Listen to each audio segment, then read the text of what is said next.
Please. Please. Your question, please. Sorry, what was the second question, Jeremy? Oh, sorry.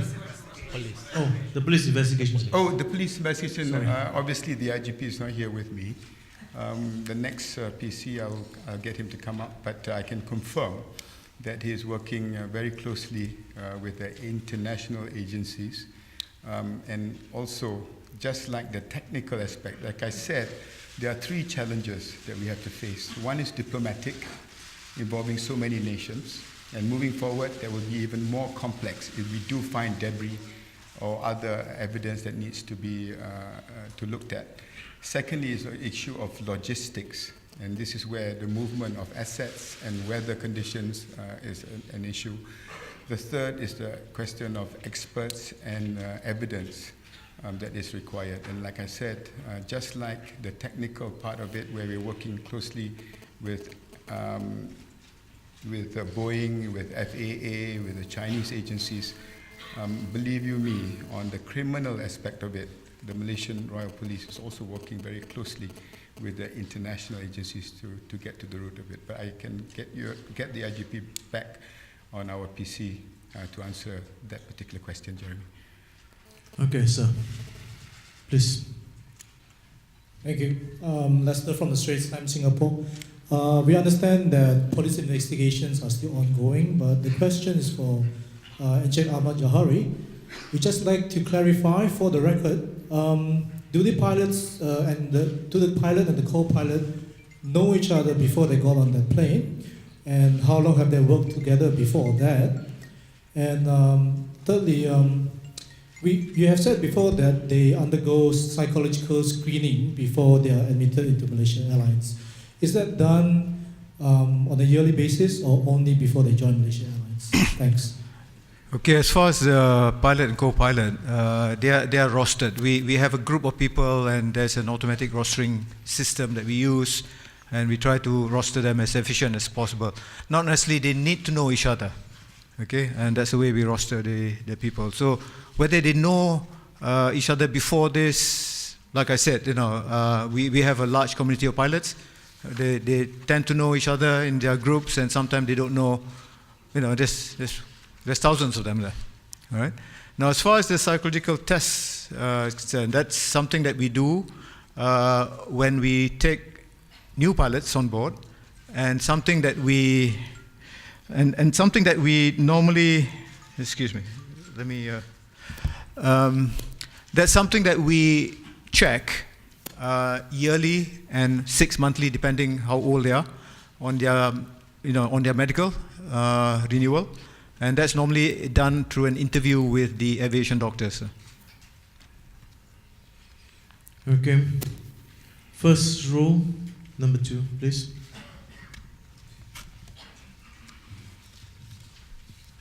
Paula Hancock, CNN.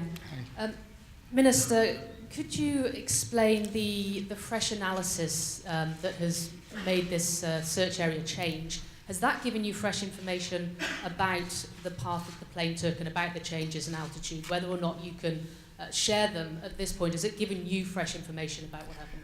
What's more important is how it has affected operational search and rescue in Perth. And obviously, as indicated and announced by the Australian search authorities, that is a good enough lead for them to make that focus today. I'm waiting and hoping that something positive comes out of it. But as regards whether that is more credible than the other 5 sightings, I treat them all equally important, because they need to be verified and corroborated, and it can only be done by getting vessels and aircrafts into the areas last sighted. But all our efforts, due to weather and sometimes even on a clear day, where it was sighted before, the debris is no longer there. So there are challenges, but I treat all these sightings personally on the Malaysian side very as important. But on the operational side, of course, as Australia is taking the lead and as they're giving updates to the media very frequently about what is happening over on that side, I think it is their call. Okay, Jia.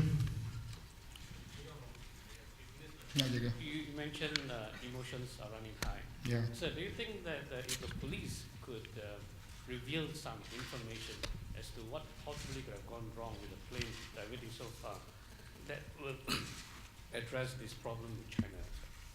If it could, I think the police would, but I think they will not do it just to ease emotions, because at the end of the day, we have to make sure that whatever information released not only does not affect the ongoing investigations, which is now taking an international perspective. Secondly, the emotions in dealing with the families is very complex. You cannot just look at it in just one particular aspect and expect everybody to just calm down. These are loved ones, and like I said, I can fully understand, because I have children, I have brothers, I have family members, and I can imagine what they're going through. But I just want to say to the Chinese families that it's not just them that lost or looking for lost members. Malaysians also have lost family members, and 14 other nations have lost family members. And it is important for them not to listen to all speculative information that will make emotions run even higher.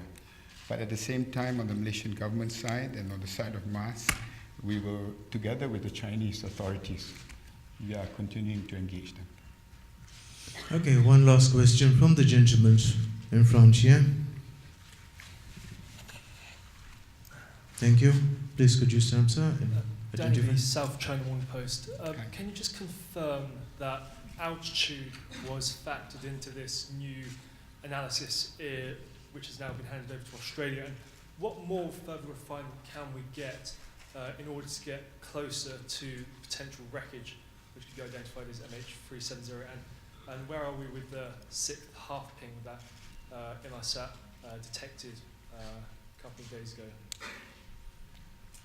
The refinement is ongoing, even as we speak.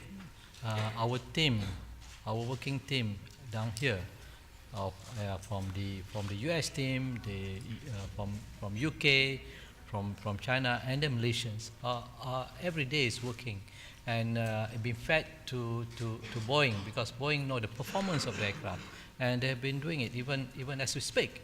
And they are refining the calculations, the analysis, and they will come out with new leaps, hopefully, in a few days' time. So as we speak, they are still working, and they have informers. They will come out with new leaps as they come by. I just want to conclude by saying that it's not just the technical sharing of data and experts, but the joint deployment of assets from so many nations, specific to certain areas and complexities. I think it is something that is purely unprecedented, and has got everybody together working on something worthwhile, and has got the imagination of the world focused into something that I think is going to be very historic and probably going to change the aviation landscape in the future. There's a lessons to be learned by everyone in this case, and if Malaysia can be just a small part of this process, I feel honored to be part and parcel of what is going on right now. But at the end of the day, for the families, the one question that really want to know is, where are their loved ones? And the one question I want to know, where is MH370? And that is an ongoing process, being aided by so many people out there, risking life and limb purely to find that particular answer, which I cannot, unfortunately, provide to you today. Thank you very much. Thank you, ladies and gentlemen, members of the media. That concludes the session for today.